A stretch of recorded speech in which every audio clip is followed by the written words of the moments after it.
আল্লাহ যাদেরকে আযাবের কথা বলেছেন, আযাব সবাইকে দিয়েছেন। ইউনূস আলাইহিস সালামকে যখন বলে, শোনো, যাও তোমার বেয়াদব জাতিকে বলে দাও কালকে আযাব আসবে। যখন তিনি এই কথা বলে দিলেন, তখন সবাই মিলে খোলা মাঠে, চাটিয়াল মাঠে গেলেন। সেখানে গিয়ে সবাই তওবা করলেন, ইস্তিগফার করলেন, দোয়া করলেন, কান্নাকাটি করলেন, রোনাজারি করলেন। আর আল্লাহ তখন আয়াত নাযিল করলেন 11 নম্বর পারা 19 নম্বর পৃষ্ঠা 1 নম্বর 11 নম্বর 10 নম্বর সূরা, ফালাউলা কানাত কারিয়াতুন আমানাত।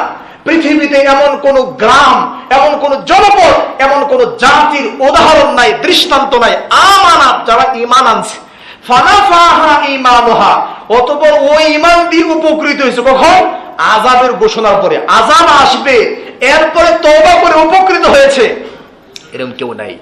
ইল্লা কওমা ইউনুস, তবে ইউনুস নবীর কওম ছাড়া আমি তাদেরকে বিশেষভাবে ক্ষমা করছি। কারণ লাম্মা আমানু, যখন তারা ঈমান আনলো, কাশাফনা আনহুম আযাবাল খিজই, আযাবাল খিজই ফিল হায়াতিদ দুনিয়া।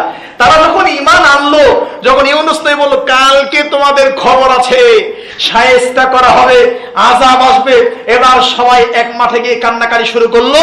আল্লাহ বলল, এই কান্নাকাটি করার কারণে এই ইতিহাস আমি কাউরে ছাড় দেই নাই, দিয়েছি অনেক ছাড়, কিন্তু আযাব যখন আসবে ঘোষণা হয়েছে আর কোনো ছাড় নাই, এদেরকে ছাড় দিয়েছিলাম।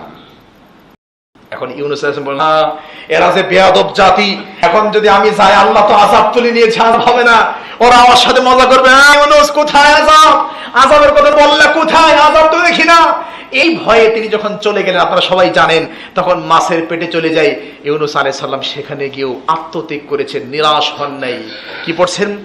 লা ইলাহা ইল্লা আনতা সুবহানাক ইন্নী কুনতু মিনাজ জালিমিন।